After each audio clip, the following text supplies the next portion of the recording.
아침을 시작하는 슬기로운 방법. 오늘 내게 이로운 뉴스. 노영희의 출발 새 아침 슬기로운 인터뷰. 네, 국회 상임위 구성이 난항을 겪고 있죠. 야당에서는 18석 모두 여당이 가져가라. 아예 이런 말까지 나오고 있는 중이고요. 여당에서는 무슨 일이 있어도 이번 주 안에 상임위 구성을 끝낸다. 줄다리기를 계속하고 있습니다.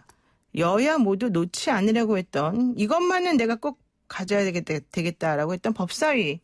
이 법사위에서 아주 중요한 위치를 갖고 있습니다. 간사의 자리가 매우 중요한데요. 그래서 여당 간사 맡으신 백혜련 더불어민주당 의원과 이야기 나눠보겠습니다. 의원님 안녕하세요. 예, 안녕하세요. 네, 우선 그 상임위 구성 좀 힘겹게 진행된 거에 대해서 뭐 한 말씀 한번 해주시죠. 네. 정말로 힘들게 21대 국회가 지금 시작되는데 아직까지도 미통당 의원님들 함께하지 않아서 너무 아쉽고요. 네. 싸우시더라도 들어와서 싸우시라 꼭 이렇게 말씀드리고 싶습니다. 그 원래 박병석 의장이 지난 19일에 나머지 12개 다 처리하기로 했다가 좀 더 한번 협의해 보세요 이러고서 무기한 연기했잖아요. 네. 이거는 어떤 것 같으세요? 잘하신 것 같으세요? 저희 당 입장에서는 좀 아쉬운 면이 있지만 또 의장님의 입장에서는 네. 여야를 아우르셔야 되는 이치이기 때문에 그거 뭐 충분히 존중해드릴 수 있는 상황이라고 생각합니다. 그렇군요. 자, 어쨌든 이해찬 민주당 대표가 무슨 일이 있어도 이번 주 안에 상임위 구성 끝낸다라고 얘기를 했어요. 그러면서 주호영 통합당 원내대표 이번 주 내에 칩거를 끝내고 돌아오겠다라고 했는데 물론 뭐 지금 통합당 분위기 좋지 않습니다만은 어쨌든 야당에 대해서 여당이 뭔가 손을 좀 내밀 수 있는 그런 협상책이 있습니까? 근데 우리 당 입장에서는 이미 모든 것을 내밀었다고 생각합니다. 지금 줄 수 있는 상임위는 정말 다 드렸고요. 정말 네. 알짜 상임위라고 보통 말하는 상임위 다 드렸지 않습니까? 그런 상황에서 이제 미통당에 저는 달려있다고 생각하고요. 네, 빨리 일단은 그 정도면 충분히 여태까지 역대 상임위 배분과 관련해서 이 정도로 양보한 게 없다고 생각합니다. 네. 더 이상 내놓을 카드가 없다. 우리도 이제 이 얘기인 것 같은데, 제가 궁금한 건 이거였습니다. 민주당도 그렇고, 미래통합당도 그렇고, 법사위원장 자리는 무조건 절대 사수다. 이렇게 지금 한 건데, 꼭 그렇게까지 해야만 하는 이유가 뭐였을까요? 민주당 입장에서, 또 미통당 입장에서? 그러니까 아무래도 그동안 20대 국회에서 법사위가 보였던 부정적인 모습이 사실은 결정적인 저는 원인이라고 생각합니다. 실제로 모든 상임위가 똑같은 선상에서 일을 하고 법안을 처리해야 됨에도 불구하고 그동안 법사위가 일종의 상원 역할을 하면서 법안을 가로막고 또 정쟁의 중심에 서 있었던 그런 부분들이 지금 국민 다수가 정말 이번 총선을 통해서 일하는 국회를 주문하셨고 또 집권 여당의 입장에서는 정말로 정책들을 통과시키고 법안들을 통과시키고 일을 해야 되는 상황에서 법사위를 꼭 가져와야 된다는 그런 절박함이 있었던 것이고요. 또 야당의 입장에서는 어쨌든 그동안에 잘못된 법사위를 가지고 또다시 좀 정부 여당과 대적하겠다. 그런 것이 아니었나 이렇게 생각합니다. 네, 그러니까는 결국 이제 입법부 입장에서는 법안을 통과시키느냐 안 시키느냐 이게 사실은 상당히 중요한 건데 그동안에 야당이 잘못된 그런 행태를 보였기 때문에 사수하지 않으면은 또 21대도 힘들어질 거라는 판단 때문이었다. 지금 이렇게 되는군요. 자, 그래서요. 그래서 그런지 주호영 원내대표는 법사위원장 줄 거 아니면 우리 협상 없다. 그냥 18개 다 가져가라 이랬습니다. 이거는 진실일까요? 그거는 계속 좀 지금 미통당도 저는 왔다 갔다 하는 거 아닌가 이런 생각이 듭니다. 또 주호영 대표께서 바로 또 다 가져가라 하시고 복귀하실 듯이 하시다가 지금 또 언제 하실지는 또 모르는 그런 상황인 것 같아요. 그래서 일단 원내 지도부가 좀 원내 대표들끼리 일단 또 만나서 좀 얘기를 해보시고 최종적으로 결론을 좀 내려야 되는 거 아닌가 그렇게 봅니다. 그럼 미래통합당이 이번 주에 그 주호영 원내대표가 다시 복귀하지 않으실 수도 있다 이러던가요? 그런 말은 아닌데요. 언제 복귀하겠다는 말이 정확하게 없으셨습니다. 네. 그리고요. 혹시 김태년 원내대표가 어디든지 찾아가서 얘기를 하고 싶다라고 지난번에 말씀하셨었는데 혹시 그런 시도가 있었을까요? 네, 그렇습니다. 지금 원내수석에 제가 알기로 주호영 대표가 있는 사찰을 찾아서 10시간 제가 가는 데만 10시간 걸렸다고 들었는데요. 네, 찾아가서 만나뵈려고 했고요. 네. 그러나 만나지는 못했던 것으로 알고 있습니다. 그 정도로 굉장히 원내에서는 지금 노력을 하고 있고요. 어떤 상황에서든 대화를 하겠다. 그런 의지를 가지고 있습니다. 그런데 결국 못 만나신 거군요. 네, 그렇습니다. 그렇다면 좋습니다. 만약에 18석 그냥 민주당이 모두 가져가라 하니까 좀 더 열심히 해보다가 뭐 안 되면 가져올 수도 있다 이렇게 생각을 좀 하실 것 같은데 만약에 18석을 민주당이 모두 차지한다면 책임 정치를 해라 뭐 이런 뜻이라고 말하는 건 이제 1차적인 분석이겠죠. 표면적인. 자, 어떤 국회가 되겠습니까? 좀 심층적으로 들여다봤을 때. 일단 저희 같은 경우는 최선을 다해서 이번 주 안에 원내 협상을 마무리하기 위해서 일단 노력을 할 것이고요. 네. 그런데 이제 추경이라는 정말 이 절체절명의 과제가 있기 때문에 그것을 위해서는 어쩔 수 없이 저희가 그 상임위를 가져와야만 또 추경을 통과시킬 수가 있는 상황이라서요. 그런 부분이 고려가 될 텐데요.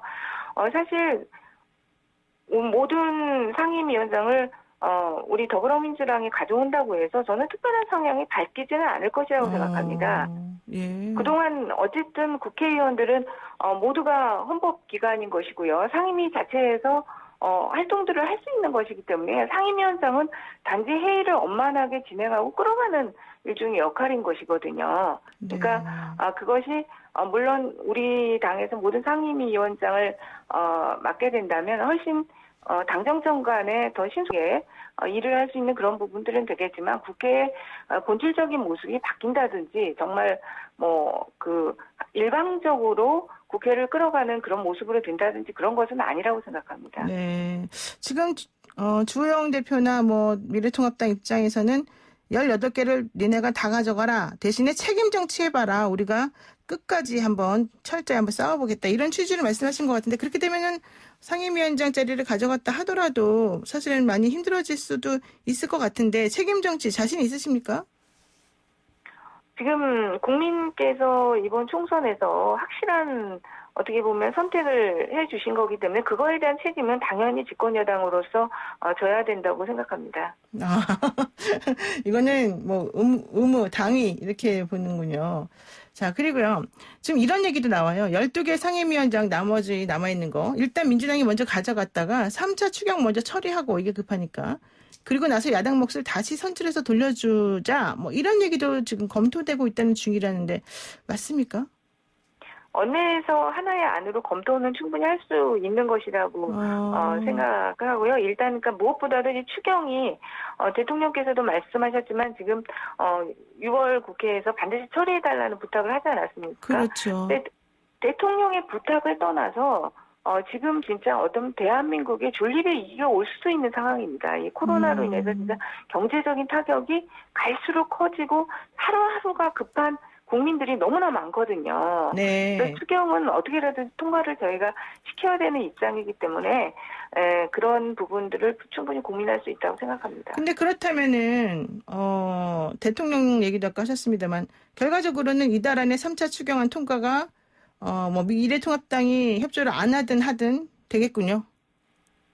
저는 추경만은 지금 미래통합당이 정말 어떻게든지 설득하고 함께 하기를 요청드리겠지만 정말 끝까지 국회에 대해 보이콧을 하신다고 한다면 우리 당과 그리고 다른 야당 의원님들과 함께 해서라도 통과를 시켜야 된다고 생각합니다.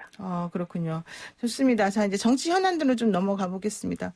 그 남북 정세가 악화가 되니까 야권 일부에서 핵 무장론 얘기까지 나왔어요. 이거 가능할까요? 이거 왜 이런 얘기가 나올까요? 정말 이거는 현실을 전혀 감안하지 않은 무책임한 발언이라고 보이고요. 실질적으로 지금 불가능한 주장이라고 생각합니다.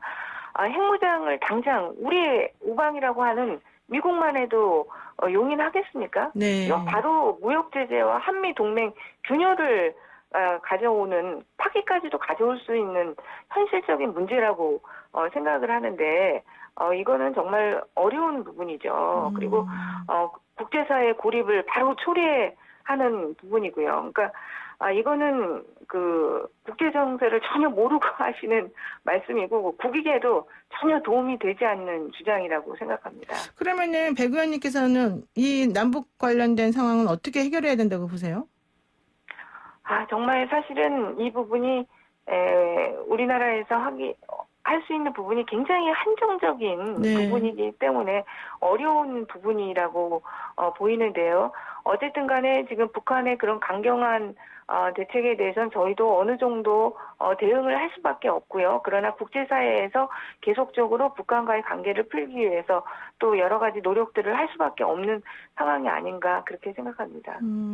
구체적으로 무슨 방안 같은 거 사실 지금 당장 나오기가 좀 어렵네요. 얘기 들어보니까. 자, 그리고 윤석열 10년이 쌓인 문제이기 때문에요. 네. 그렇군요. 네, 그리고 윤석열 검찰총장 얘기 한번 여쭤보겠습니다. 지금 추미애 법무부 장관하고 같이 지금 이 한명숙 전 총리 비리 사건 조사 관련해서 좀 있는 것 같아요. 검찰 출신이시기 때문에 제가 좀 정확히 여쭤보겠는데요. 이 지금 현재 검찰과 법무부가 이 증언 강요 검사의 이런 증언 강요 의혹을 놓고 갈등을 빚고 있는데 정확하게 이 사건의 본질이 뭡니까?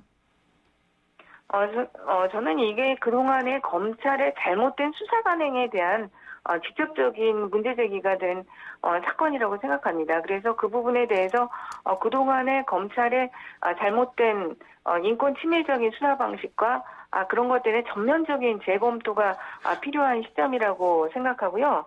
어쨌든 이번에 윤석열 검찰총장과 추미애 법무부 장관의 갈등은 1차적으로 윤석열 총장이 그 대검 감찰부하고 서울중앙지검 인권감독실의 공동조사라는 것으로 어느 정도 해소는 됐다고 생각합니다. 그러나 이 조사 결과와 이런 것들에 따라서 다시 향후에 갈등이 빚어질 우려는 충분히 있다고 봅니다. 어느 정도 이제 좀 한 발 물러서서 좀 타협안이 나왔다라고 보시는군요. 그런데 이거를 뭐 꼼수라고 부르는 사람도 있습니다만은 이거는 조금 한번 짚고 넘어가야 될 것 같아요. 이 한명숙 전 총리 재판에서 증인으로 나왔던 이 증인들에게 검사가 허위 증언을 교사했다라고 하면 이거를 인권의 문제를 봐야 됩니까? 아니면은 이 검사의 비위나 검사의 잘못된 범죄라고 봐야 됩니까?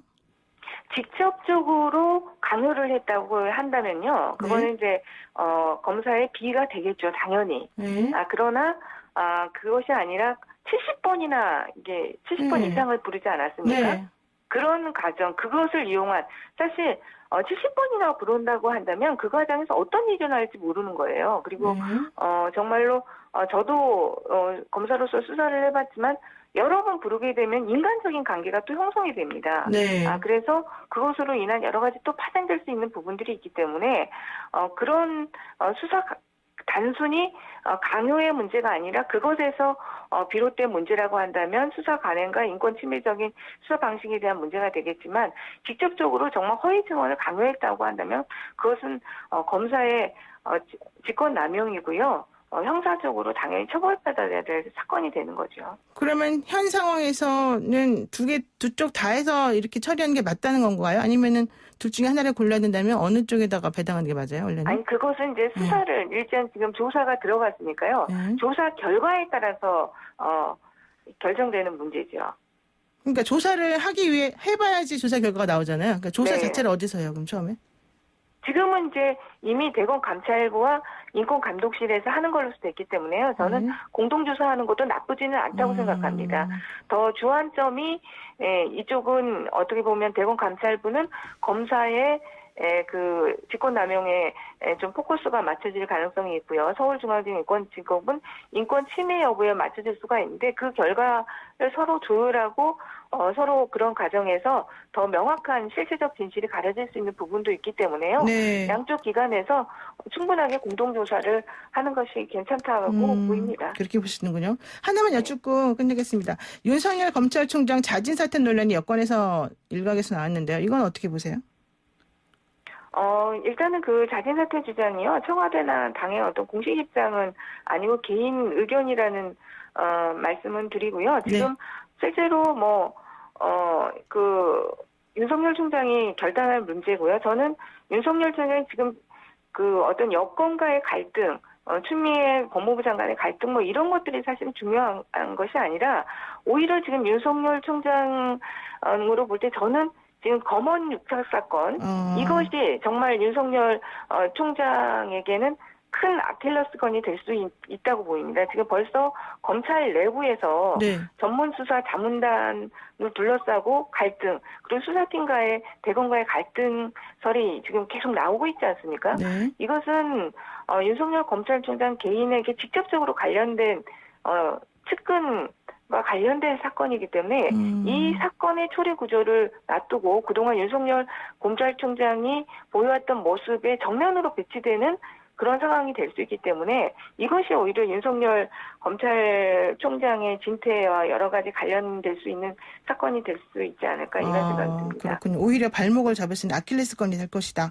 이렇게 네. 예측하셨습니다. 알겠습니다. 오늘 말씀 여기까지 듣겠습니다. 고맙습니다. 네, 감사합니다. 네, 지금까지 백혜련 더불어민주당 의원이었습니다.